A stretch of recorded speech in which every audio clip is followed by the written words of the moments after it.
stress or stress management. That's how broadly we call it, briefly we call it.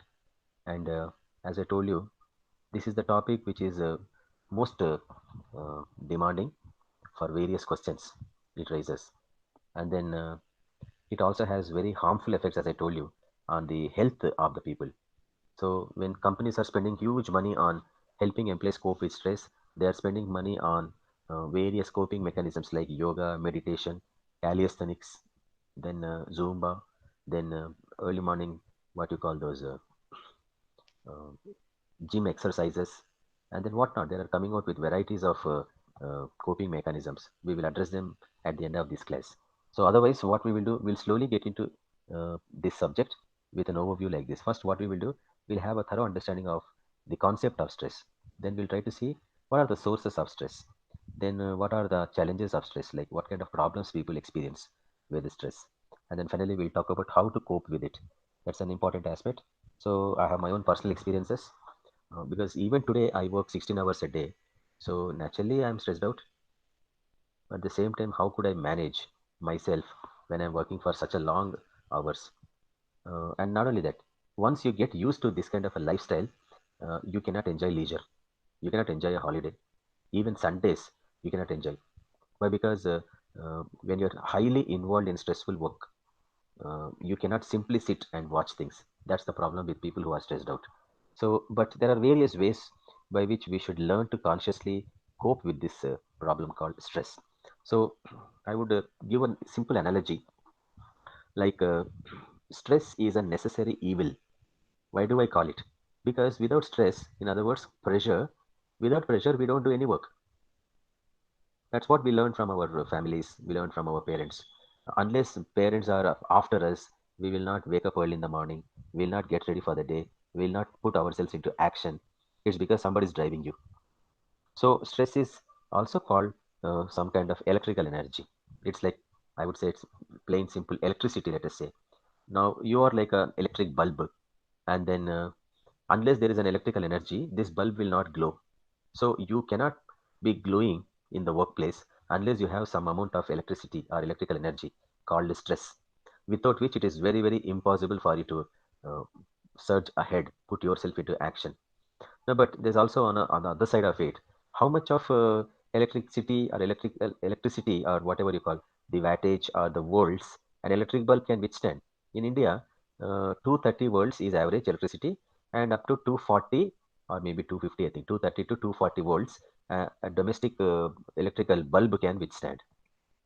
But if it is beyond 240, 250, this bulb will glow bright for some time, and then it will be burnt out. So burnt out or burnout, they call it today, burnout, employee burnout is an outcome of stress. So we will see systematically all of these anyway gradually. But that's the question in point. If electricity is enough or adequate, the bulb continues to glow well. But when the electricity is fluctuating, either the bulb is not properly glowing or it is overglowing and then finally it burns out. Same analogy is applicable to our lives also. Our bodies can withstand some amount of stress until it can withstand and start performing. But as I told you, minimum stress is needed if you want to really perform. No stress, we will all become lazy. So some amount of stress is definitely needed if you really want to put yourself into action. But how much is always a big question. How much of stress? So we say low stress, LOW, low stress, uh, low productivity. Optimum stress, higher productivity. Higher stress, again low productivity. That's how this concept is to be understood. And in statistics, we say that stress and productivity are having a curvy linear relationship, which means it is neither negative nor positive. It's partly negative, partly positive. As I told you, low stress, low productivity, high stress, also low productivity, but optimum stress or average stress, higher productivities. So it's like a bell-shaped curve. On the x-axis, you take let us say stress itself, and on the y-axis, you take productivity. So therefore, what happens when the stress levels are low, the graph, the curve starts moving, and then the productivity is also low. And then once the stress starts slowly moving, the bell-shaped curve, and in the center of the bell, it is called the optimum amount of stress, and then the productivity will be very high. But once the stress is increasing towards the right side, it's called higher stress. The productivity also will be falling down. That's the beauty of this concept. So therefore, measuring the relationship between stress and productivity needs a statistical test called correlation ratio. That's a statistical procedure. So with that preview, slowly we will move into the concept of stress, and then we'll also try to understand uh, the first time the concept of stress defined by someone, so who's also called the father of stress concept. So let's start with these concepts now. So there is something called eustress, followed by stress itself, and then finally it's called distress. Anybody would know what is called eustress? Eustress is called a positive stress. That means stress that people enjoy, even at higher levels. That's called eustress. We say that beauty lies in the minds of the eyes of the beholder. So therefore, eustress is in your experience. For example, someone who is participating in a running race, and then before which that somebody is undergoing intense exercises. So he's under terrible pressure to increase his bar of performance, to raise the bar of performance. And then finally, what is the objective of that high levels of stress? He or she wants to achieve success in that competition. So once the competition is achieved, it was worth suffering from stress, because at the end of the stress, you have a pleasant feeling because you have achieved something in life. That's the positive side of stress. But what if you lose the mark, you lost the competition? That stress results in distress. So therefore, your stress could be eustress or it could be distress. So with that understanding, so what we will do now, we will move slowly into the concept of stress. It's basically a reaction, or it is also called response to a stimulus. Now, what is the stimulus in this? Because OB is all about stimulus and response of an individual.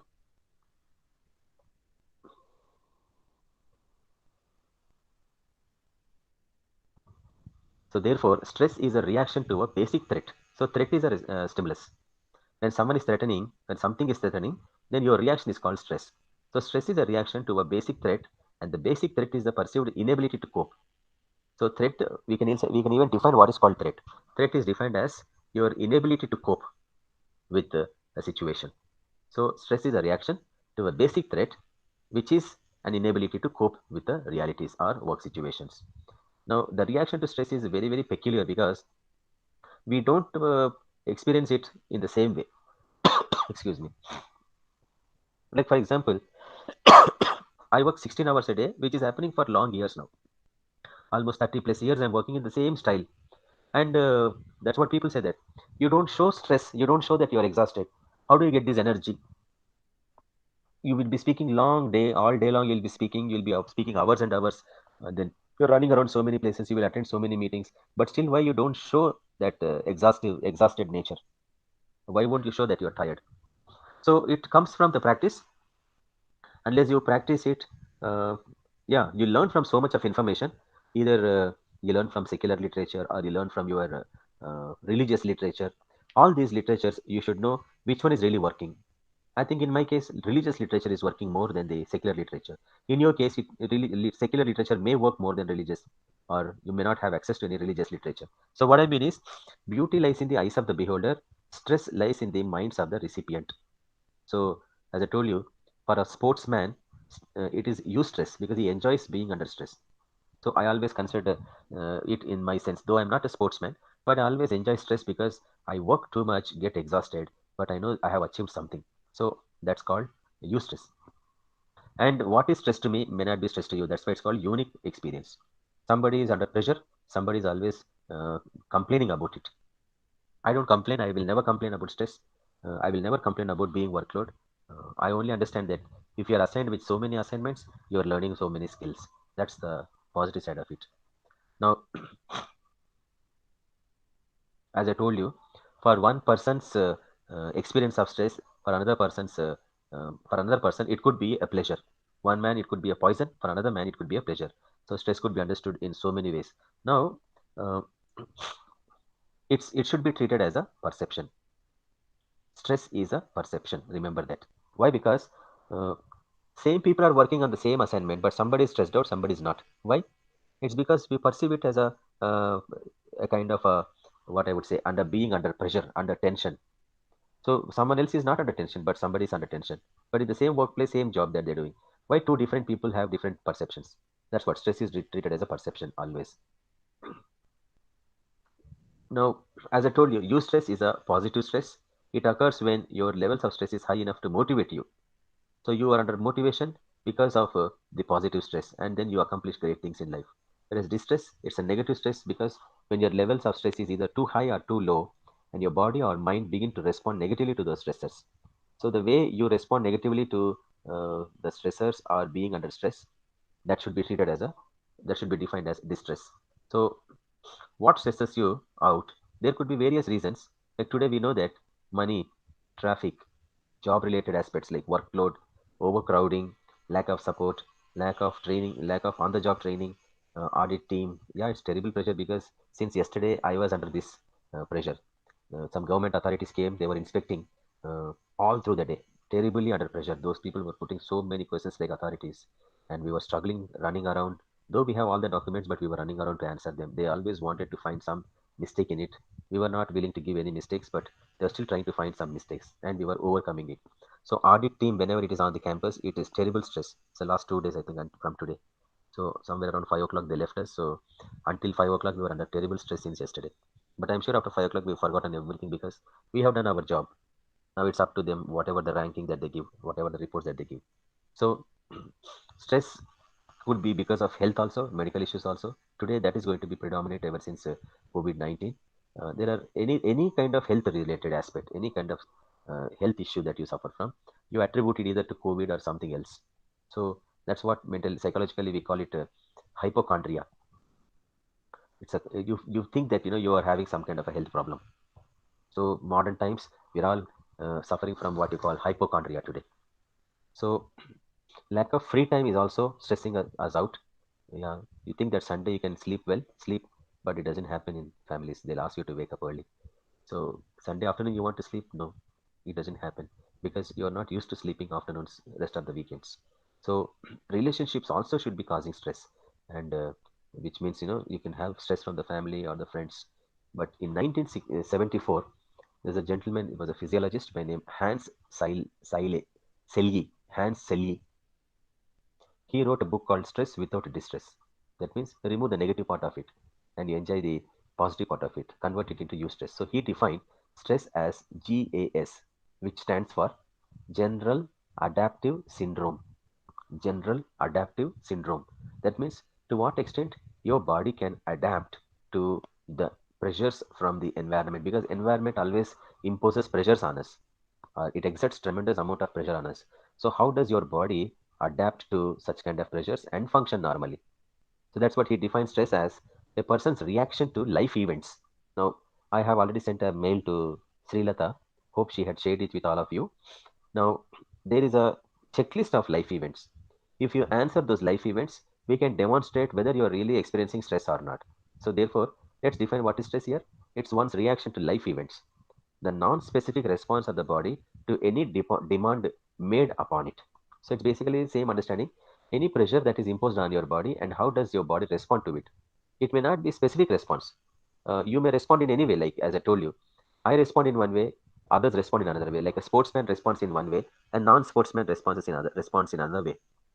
So the reaction to stress is not one and the same by all of us.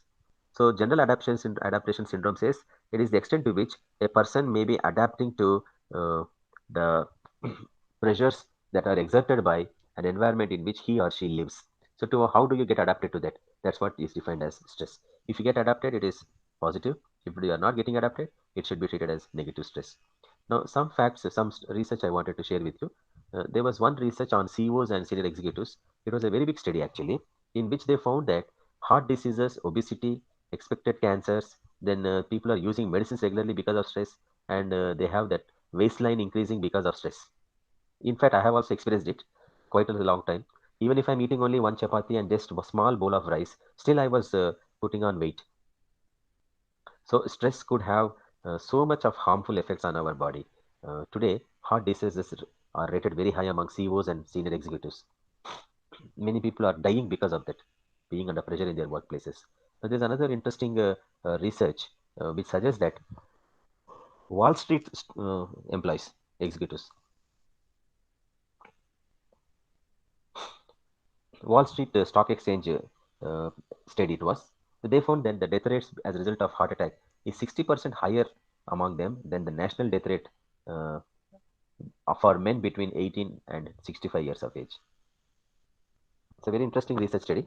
So corporations across the world are spending billions of dollars to help employees cope up with their stress.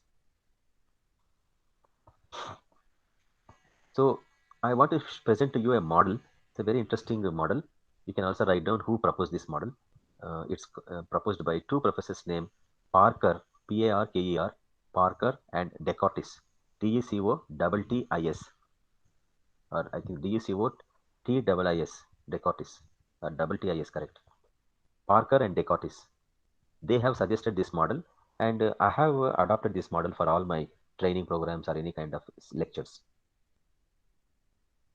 because in this model they have completely uh, included the stressors and the stress reactions or the outcomes of stress. So you can see here what are the stressors which cause stress itself, and then what are the outcomes of stress. This is which is also called secondary level outcomes. So stressors result in first level outcomes, which is called stress itself, and then second level outcomes are from the emanating from the stress. So the relationship between stressors and the secondary level outcomes is indirect, whereas the relationship between stressors and stress is direct. Stress and outcomes of stress are direct. So that's how you have to understand it. And now let's see how stressors. That means, as I told you in the previous discussion, stressor is also like electrical energy. It's like the current flow. So stressor should be treated as a current flow. So there's a category of stressors you can see here. First one, work itself is a powerful stressor. So this model is based on a research. So in research, they have proved these relationships. That's why I've adopted it. So anything which goes through research only should be accepted today for our practice. Without research, if you simply accept any theories, you may be failing or you may be losing a lot of money in the implementation of that decisions. So that's what convincing to us. So work itself is the powerful stressor that results in job stress. Then various organizational characteristics, like as I told you uh, in previous semester also, we would have discussed about the organizational characteristics like formalization. You may be taking some notes, so it will help you. Formalization, like for example, the extent to which there are rules and regulations clearly stated in your company may be causing stress. So first characteristic called formalization. The second one is called standardization, which means uh, your rules and regulations are uniformly applied to all people in the organization. That's what we call standardization. Then the next characteristic is called centralization. To what extent the decision making authority is centralized or vested with one higher up in the organizational hierarchy. That's what we call centralization. So for everything, you have to go and listen to that gentleman, take his or her permission. That could be causing stress. Similarly, if your hierarchy is also another characteristic of the organization. So if the hierarchy is tall, it could be causing more stress because you have to uh, the information has to go from one layer to the other layer until it reaches the top layer, and the top layerization has to be flown to your bottom levels through so many other layers. So it is very time consuming, and then your waiting time is more, and as a result you feel stressed out. And there are many more characteristics of organizations. For example, if there is a good climate in your organization, it could reduce stress. But if there is no favorable climate in the organization, I think in maybe tomorrow or day after tomorrow, I'll talk more about climate, culture, and things like that. So, culture and climate are also characteristics of organization. If you have a very friendly culture, it might reduce stress. But if you have unfriendly cultures, it increases stress. Similarly, if your climate, tomorrow I'll elaborate more on that. Climate in the sense how people feel working in that organization is called climate. So if there is a favorable climate, people may not experience negative stress. They enjoy stress in the positive. That's what we call climate. And there are many more characteristics that I will elaborate as we move slowly. So let's look at roles now. What kind of roles people perform could result in stress? For example, if there is a role ambiguity, I am not sure what am I supposed to do. Many times I have this problem. So somehow I figure it out. I'll discuss with some people, hushing up my ego, and then even sometimes I'll ask the young people to let me know more about those roles. So that's how I fight against my stressor in the beginning itself. So role ambiguity, role overload. If you're overloaded with so many roles, then also you are likely to experience stress itself. When you're not so clear about your roles, that's called role ambiguity, you would still be experiencing more stressors resulting in stress. Then role conflict. So if you're trapped between two equally important roles and you have same time both have to be performed, which is impossible because we can perform only one role at a time. But you are trapped between two equally important roles to be performed at the given time, you are definitely under stress.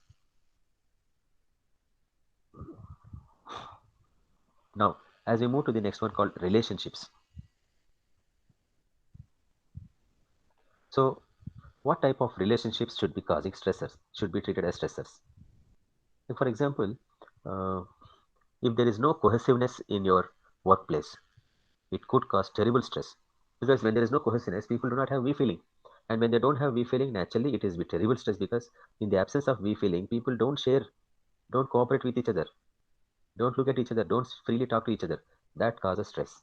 And then lack of trust. That's what we call interpersonal trust. So if there is lack of trust among members, that will be causing huge levels of stress. Well established facts. Now, next one, career development. If people don't see that uh, they have a career advancement in their workplace, they are under terrible pressures. Not only that, so there are various external commitments which stem from your family, right? All the responsibilities that you have for the family members may also be causing stress. Because of the family, you compromise. Many times I stayed back in this. In fact, I stayed back in this country because of my parents. They were already sick, they were already getting old. So way back in early 90s, 89 onwards, I wanted to leave this country.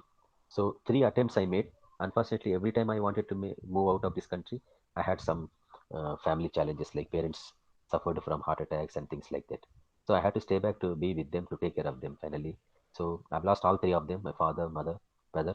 But now I am also getting old, slowly closer to 60, so I don't think I can go abroad now. So yeah, but at the same time, I'm not discouraged, I'm not frustrated. Sometimes I get this feeling that I wish I had gone there, but I encourage all young people to go because uh, I couldn't go because of certain pressures, but when they don't have any pressures, they should be going. So we must encourage young people to go abroad, experience the new worlds, and then one day come back and then contribute to this great nation. So that's what happened. I pushed my youngest brother out of this country, and then my daughter is also gone. So I'm sure more young people would be in the queue for that opportunity. One should always try that. Never settle for small things in life. Never settle, never compromise with small things in life because your life's purpose is much bigger than who you are. Because your life purpose is for greater cause. When would you know that? Only when you start contributing, then you would realize that. So many times I realize that people who are running orphanages, homes for the aged, not easy to see. I remember one orphanage I was associated with. There were something like 28 girl children and a couple uh, dedicated to take care of this orphanage. I realize treating one child or taking care of one child or two children in our families, we are struggling. But those couples were taking care of 28 children. So I used to support them in many respects.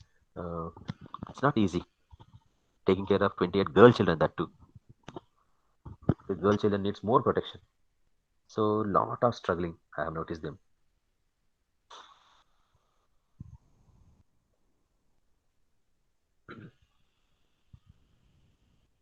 So we always have this kind of stressors. They're all categorically, so you can see that one the first one is organizational stressors, the second one is role stressors, the third one is relationship related stressors, the fourth one is career related stressors, and the fifth one is stressors which are outside of your workplace, maybe family and friendship and so on, community and so on. Those are all called stressors. So all of them, like electrical cables, they are connected to your body, and your body is receiving the power supply. Now that naturally then your body must be functioning very actively, but after some time it doesn't function because these stressors are becoming more intense, more stronger. Then what happens? Your body is not getting adapted to that. That's what your general adaptive syndrome is slowly failing. And then what happens? Your second level outcomes you are likely to experience. What does it mean? If you have a positive job stress, you will have positive commitment to the organization. But if it is distress, your commitment to the organization drastically comes down. Similarly, if you have a positive stress, you are satisfied with your work. But if it is a distress in your workplace, your job dissatisfied. Then, if the stress is increasing, you try avoiding taking some decisions, avoiding the work, avoiding extra challenges, avoiding extra assignments. That's what we call avoidance behavior. You can see that when some people are not willing to take any responsibilities, they give all lame excuses. They are basically avoiding work because they are under terrible stress. And then finally, stress is known to have its influence on job performance. So, as I told you, the what is it called? Uh, Curvilinear relationship between job stress and productivity. The same theory is applicable even to the performance. So, if you have low job stress, low performance. If you have moderate job stress, optimum performance. If it is high job stress, you will have low performance of job. So in any case, low stress, high stress results in low job performance, but optimum stress results in higher performance. That's the interesting part. Now you can elaborate more on them. So here you can see various types of stressors. Like as I told you, job related. Some we have already talked about, like for example, work itself. So freedom, if you do not have freedom adequately in your workplace, if you do not have stability, that means if you are not given enough time to settle down in your workplace and you are expected to perform immediately, then you will suffer from stress. Today only you joined the new job and then they expect you to start performing, then you will be definitely stressed out. So that means you have poor stability. They didn't give you enough time to settle down. That's what we call stability. Not only that, when pay performance limitations are there in your workplace, you will definitely stress out. I have this problem in my workplace. Uh, Pay is not commensurate with performance in my workplace. That is very, very unfair. I always understand it. But top management is blind to those things. And many people are suffering and many people are quitting their jobs. In spite of that, management is least bothered. They think that if old people go, new people will come. But unfortunately, there is lack of skills in the new people that they are experiencing now. New people are also not able to withstand. Not even a year, they are quitting the jobs. At least three people have already quit the jobs in my workplace. Now, task performance, sorry, task variety. We talked about it on motivation class.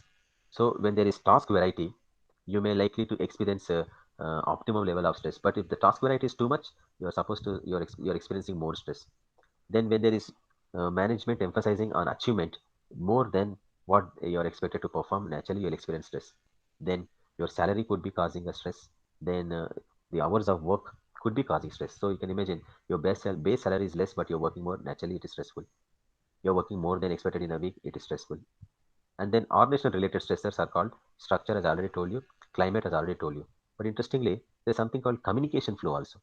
If there is adequacy of communication, then you have less stress. But if the communication is not adequate, your boss is not communicating adequately, you are stressed out.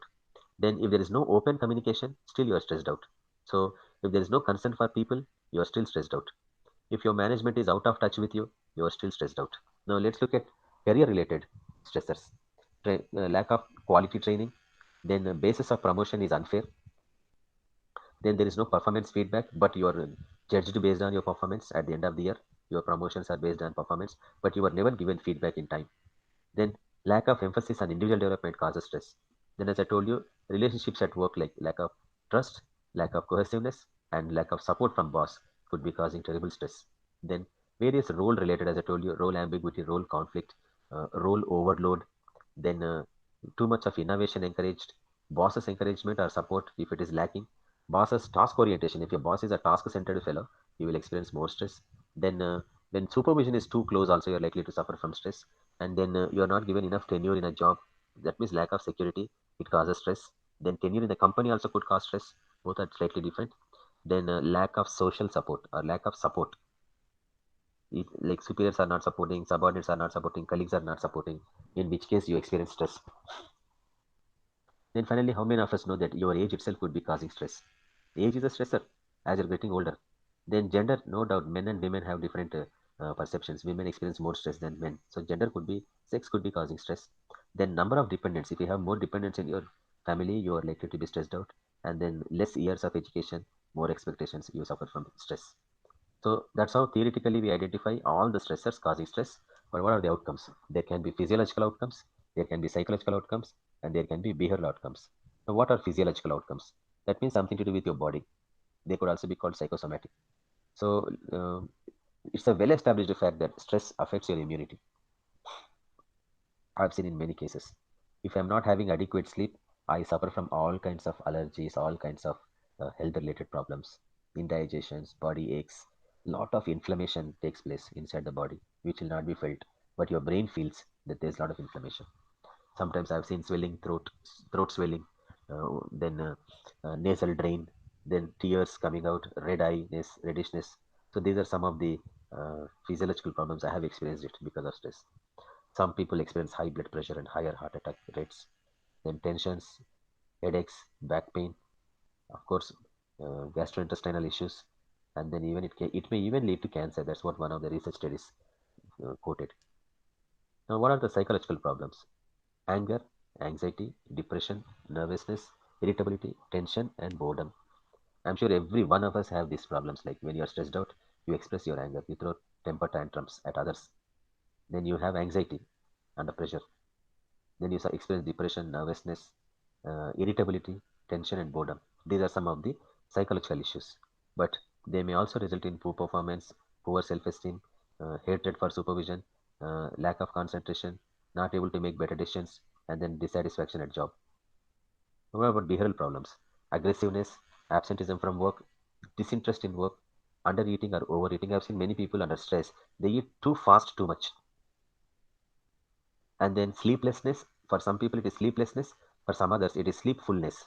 Some people sleep too much because of stress, but still they don't have that fresh feeling after that because it's a stress induced sleep. And some people are sleepless because stress suppresses certain hormones contributing to sleep. Then behavioral problems also could be smoking or drinking, drug abuse. You have seen cine actors, cine actresses, they were involved in drugs in the recent time. It's because these guys work too long hours. Sometimes midnights they'll be working. Shooting takes place somewhere early morning, somewhere around 2 o'clock, 3 o'clock in the morning because they want complete shutdown. When the whole world shut down, these guys start functioning. So unusual timings they will be working, so they will have sleeplessness.